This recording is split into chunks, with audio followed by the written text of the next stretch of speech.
Hey y'all, it's another terrific Tuesday with Tina and the Nurse Knows, coming to tell you about what this nurse knows about life after 40 as it pertains to our emotions, like what in the entire world happens. So if you missed last week's terrific Tuesday, then I talk about my journey and how I got to where I am and the changes that I noticed in my body and my emotions and stress and my inability to manage those things when I was really good. I don't even think I just thought I was good. I think I was good at managing all those things, and how I came to kind of where I am now or where I was then. And I hope I'm getting better with it. So I talked a lot about that. And so if you didn't get to listen to last week's message or video, go back and watch that and then catch up with us on this week. Okay. So as promised, this week we're going to talk about life after 40, managing these emotions. I mean, managing your emotions is a full-time job after 40. Like, I kind of feel like I didn't struggle as a teenager with this. And I tell people my daddy didn't allow us to have emotions or allow me to have emotions, but I didn't struggle like this as a teenager. So this is all really new to me. But for those of you who did have all the fluctuations in hormones as a teenager, I could easily see that this being very similar to a full adult with teenage emotions. And so that's something else, because that's not what you expect to present in your job and in your adult relationships. And that might be kind of how it plays out. It depends on what your baseline is and how you manage your emotions before. But let me clarify this: your emotions do need managing. As I tell my daughter, you manage your emotions. Your emotions do not manage you. Because if you don't learn to manage that monster will take over your life. And this is no different, okay? So what I did learn is this is due to a change in hormones or hormone fluctuations. And we have too much estrogen and too little progesterone. And that causes us to be irritable, to have mood swings, and our cycles are kind of back and forth. And so it will cause heavy menstrual bleeding sometimes, and it may cause low libido, and the same things that cause all those things, and even some physical changes, unwanted hairs growing from all over. My friends and I have talked about their, eyebrows getting bushy and chin hairs people have, and men even get hair in their ears and on their backs and other places that they have not previously. All the same things. Some adults even get acne. You think those things are not just exterior. Those are manifestations that you see on the outside from changes going on the inside. Now imagine what is going on inside if the hormones are so all over the place and so imbalanced that you start to grow hair from places you've never had hair from. Like, in 40 some years, I've never had hair there. And so imagine what's going on if all of a sudden I have hair. Well, if you transfer that over to emotions, then emotions I've never had, I have now, because I also have hair in places that I've never had hair before. So just kind of, do that parallel so you will understand the magnitude of change and fluctuations that's going on. So I want to say, first, give yourself a break, okay? I had to do that. I was like, am I not bigger than this? Am I not better than this?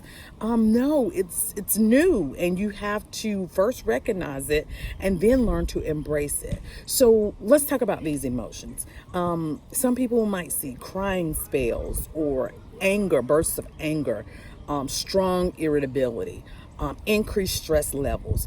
And these are because there are changes going on outside of you that the new inside of you, hormones up and down, have not yet learned to manage. So you have children growing up going off to college, experimenting with things that you don't want them to experiment with, or doing things that you're not really used to. A lot of us are in the prime of our lives professionally, and so the new professionalism or profession or new position in your profession brings on new stress that you've not seen before and that you've not had to manage before. And so you have to learn to deal with that. So that's something that you have to battle with every day. And so you have to figure out how I'm going to deal with that and how these emotions come into play. There are new things being introduced. Like, life doesn't stop because you have these new and bipolar emotions that you don't yet know how to handle. So those are some of the things that you could experience, and that's the reason why. It's the hormonal imbalance and constantly fluctuating. When you think about it, your body is preparing for a new phase of life. And so the first thing I want to tell you is to recognize it, to embrace it. Like, this is it, honey. This is where we are. Guys alike, dude, that's it. Like, you may not be able to manage things the way you did. So you have to adjust and learn the new you that is impacted by these fluctuating hormones. Okay. So, like I said, I tell my daughter, you manage your emotions. Your emotions do not manage you. And since you cannot change life, you cannot change what's going on the outside, what are you going to do to manage the new you? That's the question. That's the job. So there's no need to really deny that it's going on. If something that I'm saying or some things that I'm saying, they sound familiar, it's like red flag, red flag, red flag, red flag. And so your body is notifying you that we're getting ready to go through something, and things are going to be a little bit different from now on. So what can we do about these emotions? How can we manage them? So I don't believe, and this is me personally, I don't believe that medication is the first alternative unless that's what your doctor recommends. Okay. So what can we do? Relieve your mind. You have to find ways to relieve your stress. So if you're not physically capable of doing what you've done before, then maybe try yoga, meditation of some sort, and journaling. Those are options. Write down those thoughts, and then you can read them back to yourself and see how erratic or reasonable or unreasonable or manageable that what you really went through was. Because sometimes when we read that stuff back, we were like, what was I even thinking? That was really no big deal. It was just a culmination of things at the time. So that's number one. Got to find a way, an outlet. Exercise of some sort is a good one. And if you can, maybe you're not a gym rat. Maybe you like long walks, leisurely walks. Maybe you like, cardio. Maybe you like videos inside your house.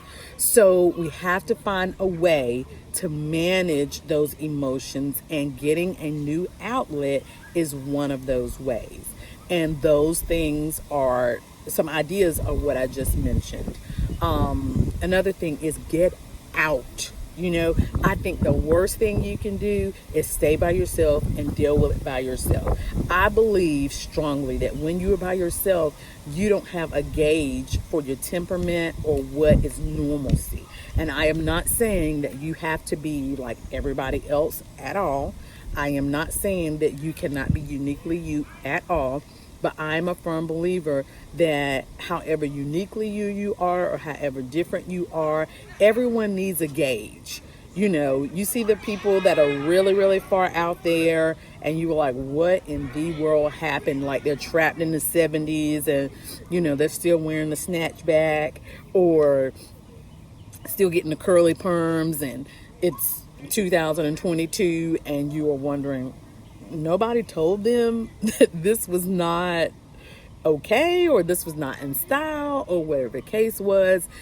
Chances are they might be loners, or they might be in a group that are just like themselves. So find some new friends or new social networks where you can gain from and they can gain from you, so you can see what's normal. You can challenge yourself with a new group, not just groups of people that are going to tolerate your behavior and you don't have to manage it. Because you know what, I believe it's manageable because we don't go to work just kind of flying off the handle because we know that's not appropriate, right? So if we can do that at work, it tells me that it is manageable. That doesn't mean it's curable. It means it's manageable. That does not mean that you won't feel the emotions and you won't, be irritable, or that you won't be snappy, or you won't have moments of sadness and so forth and so on, or you won't cry. It says that I will do so in an environment that is acceptable and that it is received and appropriate for, okay? And so that may be in your office at work or in the courtyard at work that you have to do those things, or you have to take alone time to have that. But in the professional setting, when you're in a meeting, you're not just gonna bust out crying, or you're just not gonna snap at the CEO or the VP or what have you. So it's manageable. So you have to put forth due diligence in managing it. What are ways you can manage it? Plan. Get a plan. Fail to plan. If you fail to plan, you plan to fail. That's the saying. And so you have to plan. Don't pretend. The worst thing you could do is to pretend like nothing's going on. And if you pretend like nothing's going on, then you by default pretend that you don't need to do anything about it. So then the expectation becomes for people to deal with you the way you are. And so you start to lose friends and lose networks instead of embracing them. Other things you could do: learn something new, pick up some kind of art or craft or something to that effect. So we have exercise, try something different: swimming, yoga, meditation. We have journaling and cardio, walks in the park. We have create new social outlets and build some new relationships and new friends.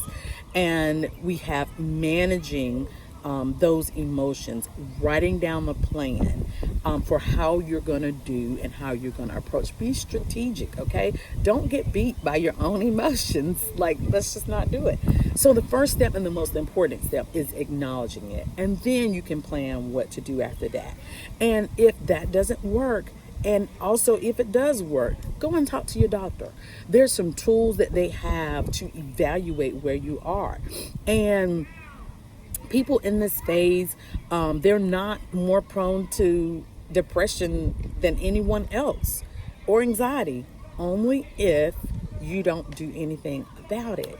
This is a new phase of life. It is not a rare situation, or it's not something that's going to necessarily change, but you have to seek help when and if you need help.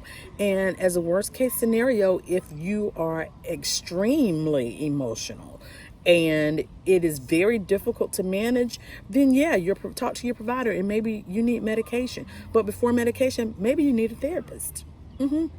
Even every good therapist has a therapist. And if you need one. And I'm not talking about your pastor friend. I know I just ticked somebody off right now. I'm not talking about your pastor. I am talking about a certified professional that can talk to you and give you strategic tools on how to manage your emotions and what additional steps, and have techniques, who are certified and degree professionals, and they practice. And they become successful on helping you become successful with managing your emotions. Okay? So make all the changes you need, and make sure, one, you acknowledge that there's a change taking place, okay? And that it's new and it's okay. Embrace it. Like, this is it. And so there is life after 40 something, and you can manage those emotions, and you can come up with a plan that's going to help you still be successful. Don't let the emotions manage you. you manage those emotions. Okay, so I hope you've enjoyed what the nurse knows this week about managing those emotions. Life after 40, and woo, honey, those emotions will take you somewhere that you never intended to go and that you might not be able to come back from. So I don't want that to happen to you. So I hope you've enjoyed it. I hope you've enjoyed the scenery I have. I decided to come out and sit at the football practice this week. So I enjoy the different background, and I think it looks a little more lively. I'll try this again the next time or a different time. And so we'll have something new for you next week. I'm going to tell you something. Maybe we'll talk about physical stuff for next week. Yeah, you gotta go get those checkups and dot the I's and cross the T's that come with life after 40. And the dreaded C word, I'm going, colonoscopy. Yeah. So we'll talk some more about that stuff later. But until then, make sure you manage those emotions. Don't let them manage you. Live well, do well, be well. Life after 40 can be fabulous. Ta-ta.